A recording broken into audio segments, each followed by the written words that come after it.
በሀገራችን አዲስ ዓመት የሚጀምርበት ያው ወር መስከረም ስለሆነ ከመስከረም እንጀምራለን። ቪርጎ ሰንቡላ መሬት ከነሐሴ 17 እስከ መስከረም 12 ከመጠን በላይ ለነገሮች ጥንቃቄን የሚወስዱና ስራቸውን ሲሰሩ ከማንም በላይ ትክክለኛነትን የሚፈልጉ አትኩሮትን መሰብሰብ የማይከብዳቸው ናቸው።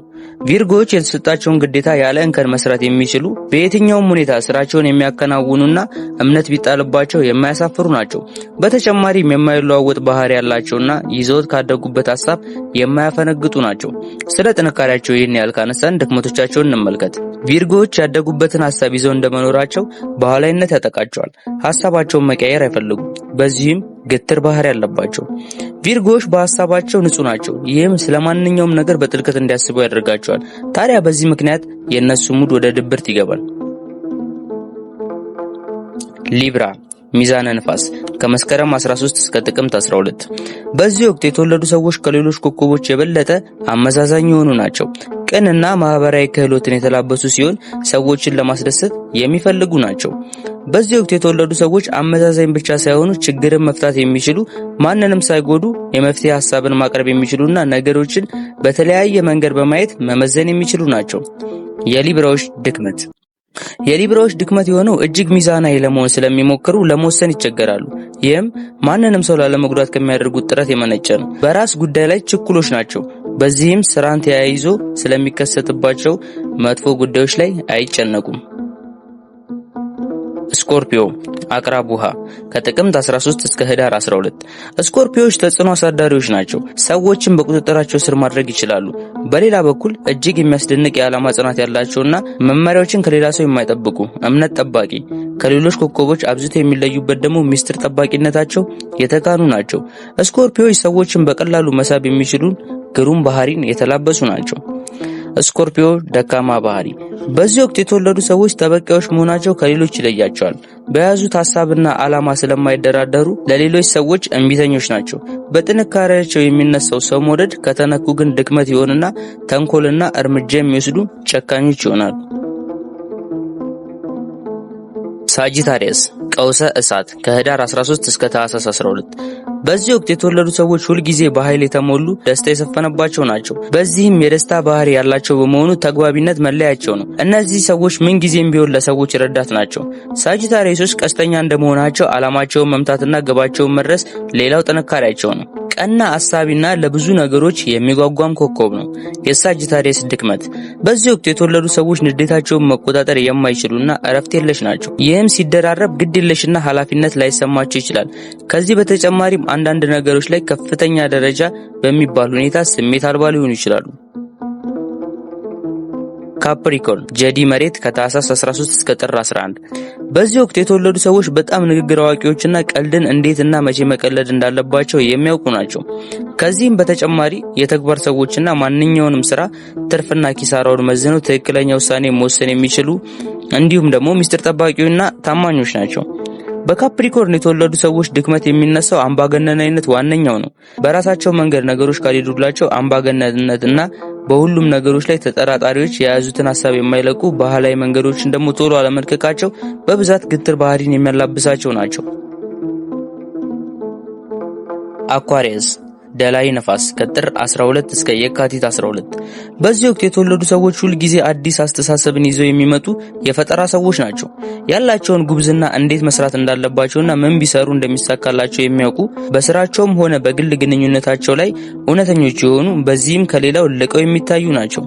አኳሪየስ ከዚህ በተጨማሪ ጠንቃቆችና ጠያቂዎች፣ ነገሮችን የሚመረምሩ ናቸው። የአኳሪየስ ድክመት ብዙ ጊዜ በሰዎች የተከበቡ ቢሆንም ብቸኝነት ይሰማቸዋል። በጣም ጠያቂዎች ስለሆኑም የሚቀናቀናቸው ሰው ላይ የሰላ ትችትን በመስጠት ይታወቃሉ። ከዚህ በዘለለ ስሜት አልባነት ይስተዋልባቸዋል። ብዙ ጊዜ ራሳቸውን ግልጽ አያደርጉም። ፓይሰስ ሁት ውሃ ከየካቲት 13 እስከ መጋቢት 11 እጅግ አሳቢና ስሜትን የሚረዱ በመሆናቸው በህይወታቸው ሲበዛ ፍቅር አላቸው። የፈጠራ ችሎታዎችን በማንኛውም መስክ ላይ ማሳየት የሚችሉና ወደ ጥበብ ቢያዘነብሉ ደግሞ የተለየ ተስጦን የሚያመጡ ናቸው። ደግነት በዚህ ወቅት ለተወለዱ ሰዎች የተቸራቸው ነው። በዚህም ባህሪያቸው ተደምሮ ሰዎችን መቅረብና አዲስ ሁኔታዎች ላይ ራሳቸውን በቀላሉ ማላመድ ይችሉበታል። የፓይሰስ ድክመት ምንም ባልተፈጠረ ሁኔታ ለወደፊት ምን ሊከሰት ይችላል በሚል ይጨነቃሉ። አንዳንዴ ከነባራዊ ሁኔታ ለመሸሽ የሚመጡባቸውን ነገሮች ለማምለጥ ይሞክራሉ። አልፎ አልፎ የተሰጣቸውን ስራ ምክንያት በመደርደር ላለመስራት የተቻላቸውን ያደርጋሉ። ኤሪስ ሐመል እሳት ከመጋቢት 12 እስከ ሚያዝያ 12 ካሉት ኮከቦች ውስጥ በኃይለኛነት እጅግ የሚነበብባቸው በርካታ ሰዎች የሚፈሩትን ነገር እነሱ ጀግና ሆነው የሚያሳልፉ ሁሌም ቢሆን እቅዶቻቸውን እንደሚያሳኩ የሚያምኑ ናቸው። ስራቸውን ራሳቸው አውቀው የሚሰሩ ትዕዛዝን የማይጠብቁና ራሳቸውን የቻሉ በህይወታቸውም ነጻነትን ማስጠበቅ የሚችሉና ነጻነትን በማግኘት የሚያምኑ ናቸው። የኤሪስ ድክመት ሲበዛ ተለዋዋጭ በሆነና ኃይል በሚጠይቁ ጉዳዮች ላይ ትዕግስት አልባ ናቸው። ብዙ ስራዎችን ከሌሎች በላይ እንደሚሰሩ ስለሚያምኑ ለውድቀታቸውም መንስኤ ሲሆን ይስተዋላል። ብዙ ጊዜ ነገሮችን ሳይገመግሙ ይወስናሉ። ይሄ ደግሞ ለችግር ይዳርጋቸዋል። ታውረስ ሰውር መሬት በዚህ ወቅት የተወለዱ ሰዎች ጥሩ ልብ ያላቸውና አብዛኛውን ጊዜ ለሚወዳቸው ሰዎች ፍቅራቸውን መግለጽ የሚችሉ ለሌሎች ሰዎች የተሰጡ በመሆናቸው ከፍተኛ እንክብካቤን የሚያደርጉና የጀመሩትን ስራዎች የሚያጠናቅቁ ናቸው። ካላቸው ባህሪ ላይ ደግሞ በጣም በጠቃሚነት ሊነሳ የሚችለው መንፈሰ ጠንካራነትን የተላበሱ መሆናቸው ነው። ታውረሶች ኃላፊነት የሚሰማቸውና ተአማኒዎች ናቸው። የታውረስ ድክመት በዚህ ወቅት የተወለዱ ሰዎች ግትር ባህሪ ያላቸውና አንድን አቅጣጫ ከያዙ ቢወገዙ እንኳን የማይለወጡ ናቸው። ታውረሶች ያላቸው ወጥ ባህሪና የሌሎችን ሐሳብ የመቀበል ፍላጎት ስለሌላቸው ተከራካሪና ለቁጣቸው ገደብ ከሌላቸው ደግሞ አመፀኞች እንዲሁም ደግሞ ጥቃትን የሚሰነዝሩ ይሆናሉ። ጄሚናይ ገውዝ ነፋስ ከግንቦት 13 እስከ ሰኔ 13 በዚህ ወቅት የተወለዱ ሰዎች ከአፋቸው ለሚወጣ ቃል ከፍተኛ ጥንቃቄን የሚያደርጉና ንግግር አዋቂዎች ናቸው። ሁልጊዜም አዳዲስ ነገሮችን ለመማርና ለማወቅ የሚፈልጉ በህይወት መስመር ላይ በፍጥነት የሚጓዙ የጋለ ስሜት ያላቸው ብዙ ጉዳዮችንም በአእምሮአቸው ውስጥ ማስቀመጥ የሚችሉ ናቸው። ጄሚናዮች መረጃን በመሰብሰብ ከማንም ኮከብ የተሻሉ ናቸው። የጄሚናይ ድክመት በዚህ ወቅት የተወለዱ ሰዎች ጎበዞችና ፈጣኖች ሲሆኑ ምንም ነገር ለረጅም ጊዜ ፍላጎታቸውን አይስበውም። ጄሚናይ ሁለት ጥንድ ባህሪን ስለያዙ ለመወሰን ይቸገራሉ።